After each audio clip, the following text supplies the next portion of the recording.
Hello students, welcome back to my stable class channel. तो dear students, इस video में हम पढ़ेंगे वासुदेव शरण अग्रवाल का जीवन परिचय व साहित्यिक परिचय।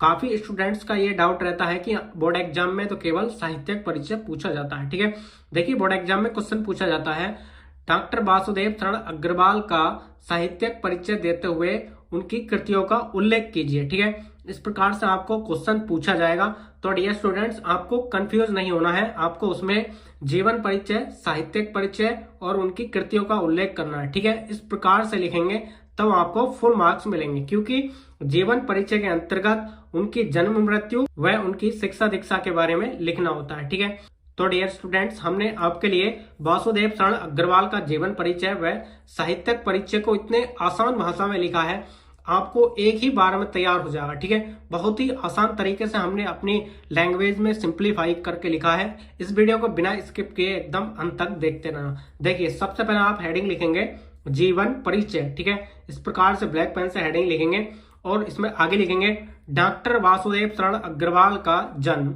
सन 1904 ईस्वी में मेरठ जिले के खेड़ा नामक गांव में हुआ था। ठीक है, यानी कि वासुदेव शरण अग्रवाल का जो जन्म हुआ था 1904 ईस्वी को हुआ था। ठीक है, और कहां पर?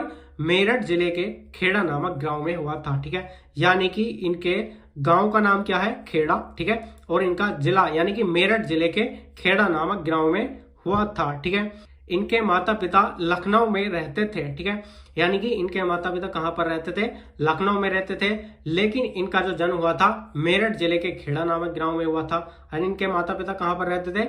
लखनऊ में रहते थे। ठीक है, इसलिए इनका बचपन लखनऊ में ही व्यतीत हुआ। ठीक है, यानी कि इनके माता पिता लखनऊ में रहते थे, तो इसलिए इनका बचपन भी लखनऊ में ही व्यतीत हुआ। ठीक है, लखनऊ विश्वविद्यालय से इन्होंने एमए की परीक्षा उत्तीर्ण की। ठीक है, यानी कि वे जहां पर रहते थे वहीं से ही इन्होंने यानी कि लखनऊ विश्वविद्यालय से एमए की परीक्षा उत्तीर्ण की। ठीक है, उसके बाद आगे देखेंगे, और यहीं से इन्होंने पीएचडी व डीलिट की उपाधि प्राप्त की। यानी कि कहां से?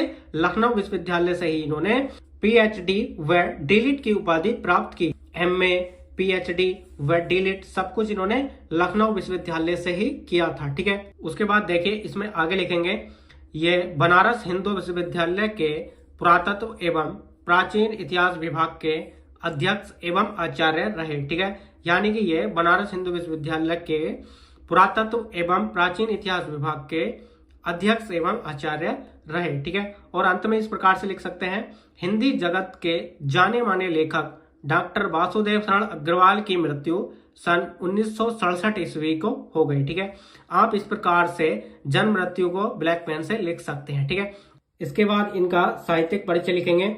तो देखिए, साहित्यिक परिचय हेडिंग लिखनी है और इसमें आगे लिखना है, डॉक्टर वासुदेव शरण अग्रवाल ने अपना जीवन साहित्य के क्षेत्र में व्यतीत किया। ठीक है, यानी कि डॉक्टर वासुदेव शरण अग्रवाल ने अपना जीवन साहित्य के क्षेत्र में व्यतीत किया। ठीक है, इनके हृदय में साहित्य सेवा के प्रति अनमोल विचार थे।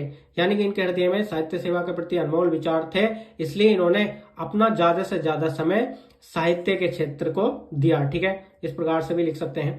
इन्होंने मुख्य रूप से पुरातत्व को अपना विषय बनाया और अपनी रचनाओं में संस्कृति और प्राचीन इतिहास विभाग का रूप प्रस्तुत किया। ठीक है, यानी कि इन्होंने अपनी रचनाओं में संस्कृति और प्राचीन इतिहास विभाग का रूप प्रस्तुत किया। ठीक है, उसके बाद देखिए इसमें प्रमुख रचनाएं लिखेंगे। ठीक है, देखिए इनकी प्रमुख रचनाओं में निबंध संग्रह, शोध और संपादन को लिखेंगे। ठीक है, देखिए निबंध संग्रह में पृथ्वीपुत्र, माता भूमि, कल्पवृक्ष, भारत की एकता, कला और संस्कृति, इस प्रकार से इनके निबंध संग्रह को लिख सकते हैं। ठीक है, और सेकंड है इनका शोध।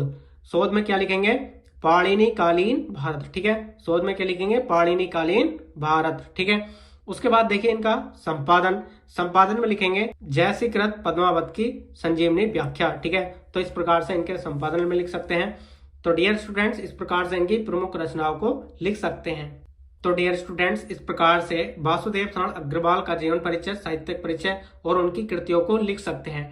डियर स्टूडेंट्स, यदि आप इस प्रकार से बोर्ड एग्जाम में लिख कर आएंगे, आपको एकदम फुल मार्क्स मिलेंगे, आपका एक भी नंबर नहीं घटेगा। तो डियर स्टूडेंट्स, ये वीडियो आपको कैसी लगी कमेंट्स बॉक्स में जरूर बताना। वीडियो अच्छी लगी हो तो लाइक कर देना और चैनल को सब्सक्राइब करके बेल आइकन को भी प्रेस कर देना, जिससे कि नेक्स्ट वीडियो की नोटिफिकेशन सबसे पहले मिल सके।